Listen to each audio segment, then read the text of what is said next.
सियाराम को व्यासपीठ पुनः पुनः प्रणाम और वंदन प्रेषित करती है। स्वीकार कीजिएगा। सियाराम मैं सब जग जानी, करहूँ प्रणाम जोरी जुग पानी के भाव में पुनः पुनः वंदन, पुनः पुनः वंदन।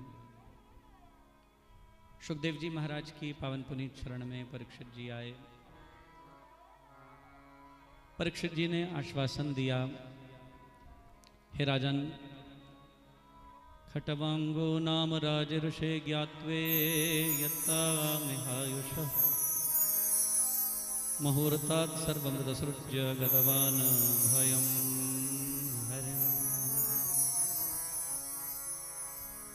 तुम्हारे पास 7 दिन हैं हे परीक्षित, लेकिन खटवांग नाम के राजा ने भगवान में वृत्ति को तदाकार करके 2.5 घड़ी में मुक्ति को आत्मसात किया। एक मुहूर्त में, 2.5 घड़ी में, मुहूर्तात् सर्वमृत सृज्य, 2.5 घड़ी में ही उनकी वृत्ति ईश्वर में तदाकार हुई।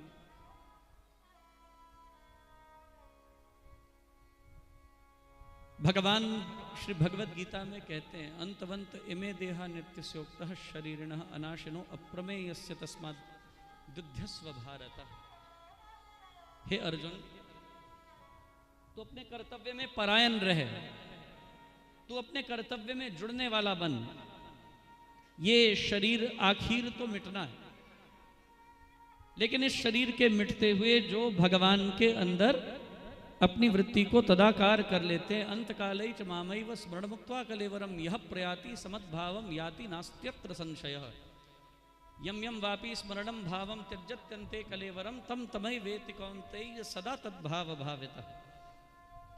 हे अर्जुन, वो अपनी वृत्ति को तदाकार करके मुझे ही प्राप्त होते हैं, इसमें लेश मात्र यति किंचित कोई संदेह नहीं है। महाराज, वृत्ति की तदाकारता यदि गोविंद में हो तो सुखदेव जी परीक्षित को कहते हैं, तुम श्रीमद् भागवत के श्रवण मात्र से, यस्य श्रवण मात्रेण हरिश्चित्तम समाश्रयेत, श्री हरि तुम्हारे चित्त में समाश्रित, तुम्हारे चित्त में समा जाएंगे। इसलिए हे परीक्षित, निश्चिंत होकर तुम यहां बैठकर श्रीमद् भागवत का भावमय श्रवण करो, इसी में कल्याण है। जो कथा हमने भगवान शंकर के मुखारविंद से एक विगलित अंडे के रूप में निरंतर श्रवण की, वही कथा हम तुम्हें सुनाकर तुम्हारे उद्धार को सुनिश्चित करेंगे। सुखदेव जी महाराज के युगल चरणों में परीक्षित वंदन करके कहने लगे, हे नाथ, मन में तो बहुत सारे प्रश्न हैं, ये सृष्टि कैसे हुई? इस सृष्टि को रचने की आवश्यकता ही क्या थी? मनुष्य का जन्म ही क्यों हुआ? यह कालः परमानुर्वय व भुक्ते परमानुताम सतो विशेष भग्यस्तु स कालः परमो महान। सूर्य जितने समय में एक परमाणु मात्र देश का अतिक्रमण करता है, वह परमाणु को काल कहा गया, और जितने समय में 12 अक्षरक चक्र अतिक्रमण करता है, उसे 1 संवत्सर का काल बताया गया। 2 परमाणुओं का 1 अणु होता है। ये सब सुखदेव जी परीक्षित को समझा रहे हैं। ये सब वैज्ञानिक है भैया। 2 अणुओं का 1 त्रिसरेणु, 3 त्रिसरेणुओं की 1 त्रुटि, 100 त्रुटि की 1 वेध, 3 वेध का 1 लव, 1 लव का 1 निमिष, 3 निमिष का 1 क्षण, 5 क्षण की 1 काष्ठा, 10 काष्ठा की 1 लघु, 15 लघु की 1 नाड़िका, 6 या 7 नाड़िकाओं का 1 प्रहर, 4 प्रहर का 1 दिन, 4 प्रहर की 1 रात्रि, 15 दिन का 1 पक्ष, 1 माह के 2 पक्ष, शुक्ल और कृष्ण। और महाराज 2 माह की 1 ऋतु, 6 मास यानी 3 ऋतुओं का एक अयन, एक उत्तरायण और 2 दक्षिणायन। सुखदेव जी ने सब सुना। ये सारी सृष्टि के प्रादुर्भाव में भगवत उत्प्रेरणा से ये सारा कालचक्र निर्मित किया गया। 4,32,000 वर्ष का कलयुग। 4,32 और जोड़िए कितने हुए? बस यहीं तक हमें गिनती आती है, उसके बाद तुम ही करना।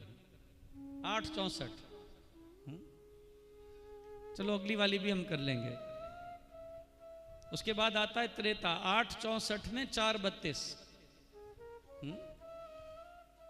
यहां ऐसे बहुत लोग हैं जिनके हिसाब किताब फेल हो गए।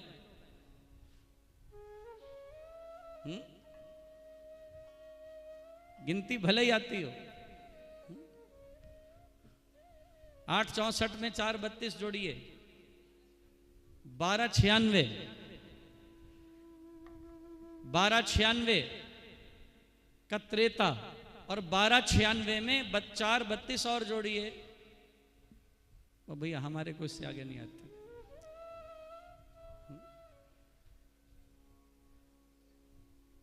उतना बनता है सतयुग।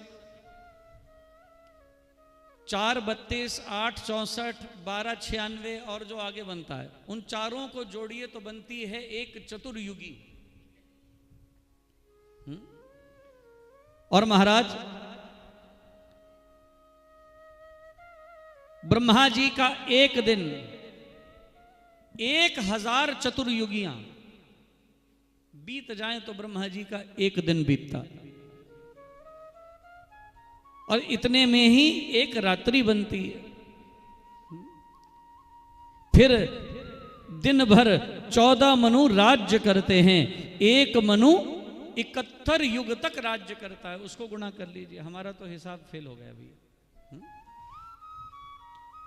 प्रत्येक मनवंतर में इंद्र, सप्तऋषि और लोकपाल अलग अलग आते हैं। ब्रह्मा की आयु के आधे भाग को परार्ध कहते हैं।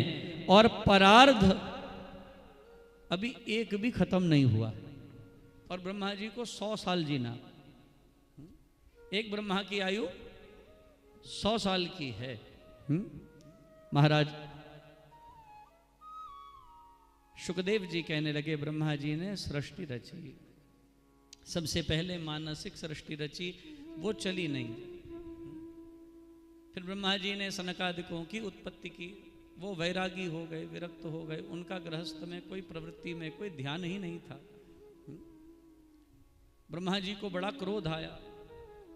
उनके क्रोध आने से रुद्र की उत्पत्ति हुई। एकादश रुद्रों की उत्पत्ति हुई। 11 रुद्रों की 11 स्त्रियां हुई। और जब महाराज ब्रह्मा जी ने इनको सृष्टि करने को कहा तो उनकी भयंकर सृष्टि से सारा संसार कंपित होकर जलने लगा। अब ब्रह्मा जी को तपस्या करने के लिए भेज दिया। और सुखदेव जी परीक्षित को कहते हैं, उन्होंने अपने अंगों से तपश्चर्या करके किन किन को पैदा किया? 10 संतानों की उत्पत्ति की। कौन कौन से? उत्संगानारदौ यज्ञे दक्षोंगः अष्टांग स्वयंभुवः प्राणाद्विशिष्टः संजातो भृगुसत्वः चिकराक्रतु पुलहो नाभितो यज्ञे पुलत्स्यः कर्णयो ऋषि अंगिरा मुकुतो क्षणो त्रिमरची मनसो भवत्। मरीचि को मन से, अत्रि को आंखों से, अंगिरा को मुख से, पुलत्स को कानों से, पुलह को नाभि से, क्रतु को हाथ से, भृगु को चमड़े से, वशिष्ठ को प्राणों से, दक्ष को अपने अंगूठे से और नारद को अपनी जंघा से पैदा किया। और इसके बाद अपनी छाया से महर्षि करदम की उत्पत्ति की। महाराज ये वो हैं जो देवहूति के पति थे। भगवान कपिल जो ज्ञानावतार हैं, उनके पिता करदम महाराज, ब्रह्मा जी ने समूच सृष्टि रची और जब देखा अभी भी ये सृष्टि फैल नहीं रही, विस्तृत नहीं हो रही, बढ़ नहीं रही, तो ब्रह्मा जी ने तब अपने वाम भाग से शतरूपा की उत्पत्ति की और अपने दाहिने भाग से मनु की, और उनको कहा सृष्टि रचो। दोनों ने कहा महाराज सृष्टि कैसे रचे, कोई आधार नहीं है, आधार के बिना सृष्टि नहीं रची जा सकती, आधार तो चाहिए। धरती को तो एक अद्वितीय बलशाली राक्षस हिरण्याक्ष समुद्र में ले गया, पाताल में ले गया।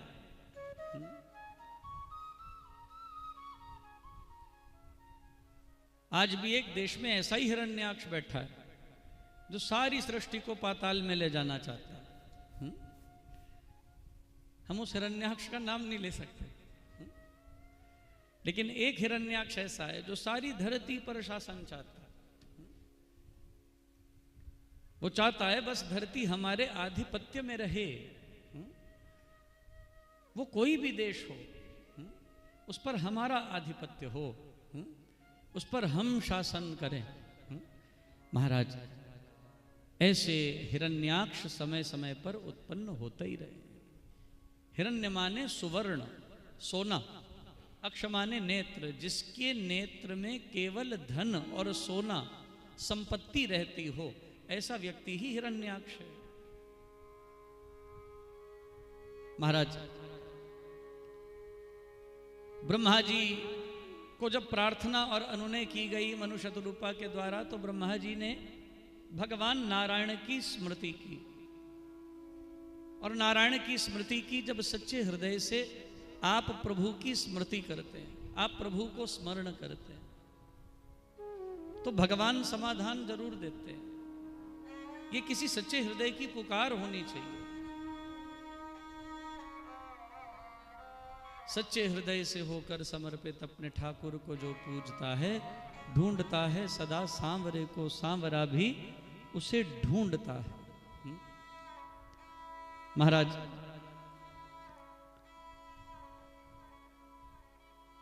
भगवान भक्त की पुकार को कभी अनसुना नहीं करते।